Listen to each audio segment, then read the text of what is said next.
Hello everyone, Mitchell here, your undergraduate TA.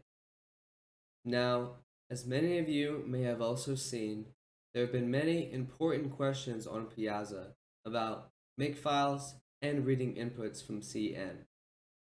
Today, I'm going to be making part 2 of my YouTube video series in hopes of answering some of your questions and guiding you along the way of starting project number 1.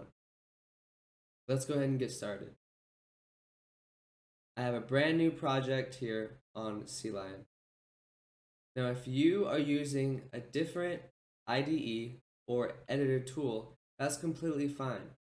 All of these tools are available in many different forms, and this information will still be relevant, although admittedly, it will be easier to follow along if you are using CLion. Now, if for the CLion users out there, I'm going to access the plugin marketplace by going to help and find action. I use this for a lot on this program, so now we can pull up the plugins. I'm just going to recommend you install this plugin called Makefile Support. This is going to enable Makefile linting and make development a little bit easier to understand. Great. Let's go ahead and get started. To set this up, let's go ahead and include the string object in the header. Now we can also use the namespace as well to access the string functions. Now I can delete these SCD. Great, that looks much cleaner. Now, I'm going to go ahead and show you all an important tip I have for developing throughout the semester. I'm going to show you all how to enable C++11 support. Now, let's say for example I have an integer, I, and I want to convert this integer into a string. The built-in function for doing so is toString. Although, you'll see here, the function is not recognized, which is a problem. Now, I'm going to show you how to enable C++11 both in a Makefile and in CLion. Let's go ahead and start with CLion. I'm going to go ahead and go to the CMake list.txt, and you can see here I have a commented line of code. Now you are welcome to copy this line from the description to make it easier. But what's important to note is that I am adding the -scd equals C++11 flag. We're going to also be using this flag in our Makefile to enable C++11 support. Now you can see we have access to the toString function. Let's go ahead and show you all how to enable it in a Makefile. I'm going to go ahead and go to new here and create a new Makefile. Great. So now we're going to select the make command. I'm going to go ahead and do buildprogram. And then we want to go ahead and include the file or files that we're compiling. Now, it's important to note that this first character needs to be a tab. Different editors may interpret a tab keystroke as the equivalent 5 spaces, although the ASU server will not be able to interpret this, so you need to make sure it's a tab. Anyways, now we can add the G++ command as well as the scd C++11 support command. Now we're going to type the O flag and then put the name of our executable, and finally put the file or files that we're going to be compiling with this command. Great. Now I'm going to go ahead and show you all how to deploy your program. What I'm going to be doing for CLion users is File and Settings. And then we're going to go to Builds, Execution, Deployment, and Deployment.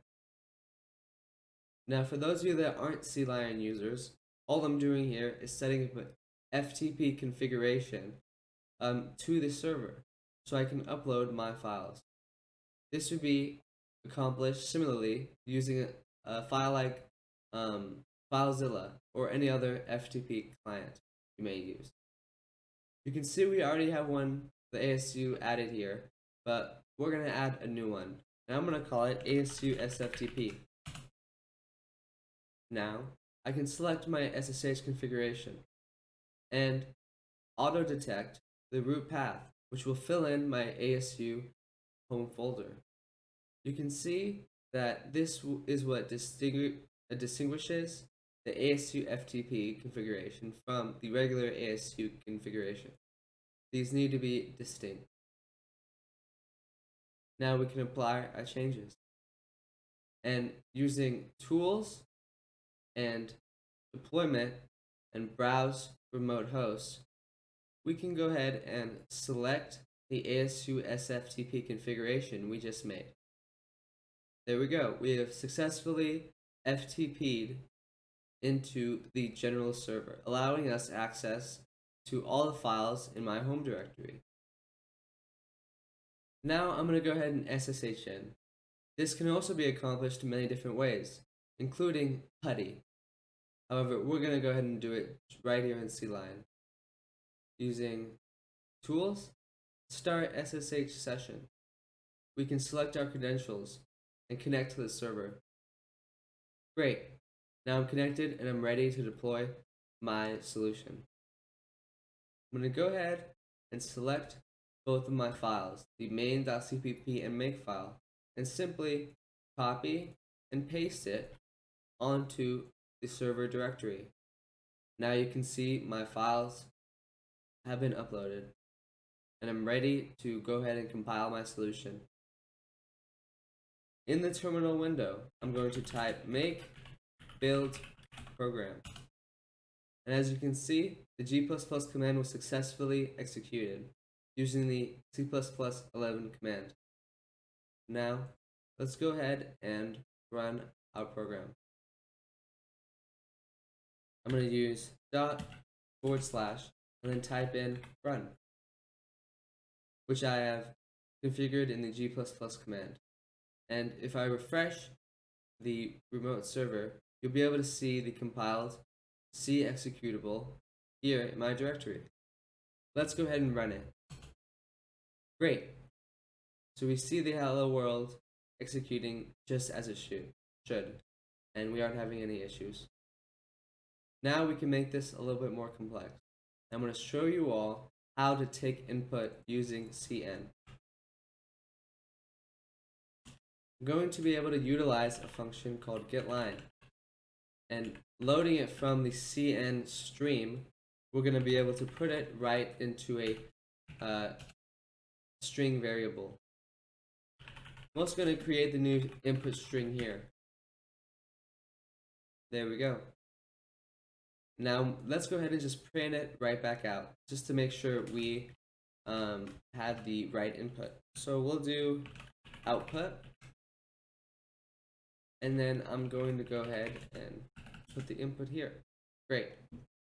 Now, the difference between this function and the CN itself is that this getline function will consume the new line character after the input. However, the CN will not. This is going to be useful for reading files, especially files with multiple lines. Alright, great. Let's go ahead and run it on my local machine and see what happens.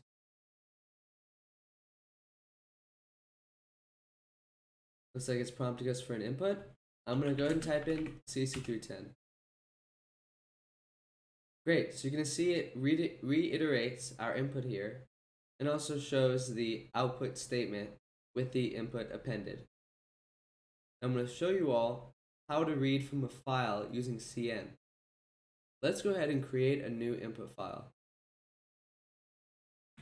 I'm going to call it input.txt. Now I'm going to put CSC310 in this input file.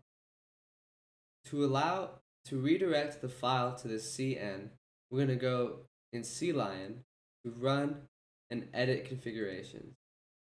There are many different ways to do this with different IDEs, but this is how you use CLion.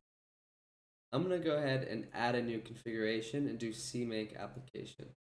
Now I'm going to call this open input.txt.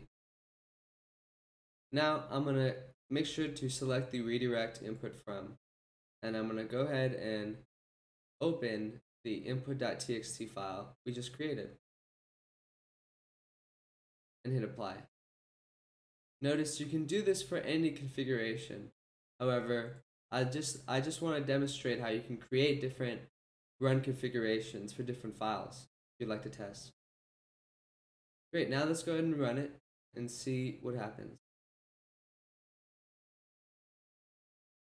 Great, so you can see it didn't prompt us for anything, and it went ahead and outputted CSC310 and loaded from the file. Now I'm going to show you all how to do this using the server. I'm going to go ahead and copy my main and upload it remotely. And then going down here to terminal, I can open my SSH window. And we're going to remake our main. Now, what I'm going to do differently from what I did last time is include this caret operator. This is going to go ahead and redirect the next file we include in the command to the CIN buffer. Now, don't forget to upload your text file remotely as well. I'm going to do that now. Great, let's try it out and see what happens. Looks like it worked perfectly. Now, I'm going to go ahead and show you all how to redirect the output to a file. This may not really seem relevant to just a one-line output, but when you have, I don't know, an output of say 200 lines, it takes quite a bit of scrolling to get through it. So sometimes it's just easiest to redirect it to a file. So I'm going to do a caret of the opposite direction.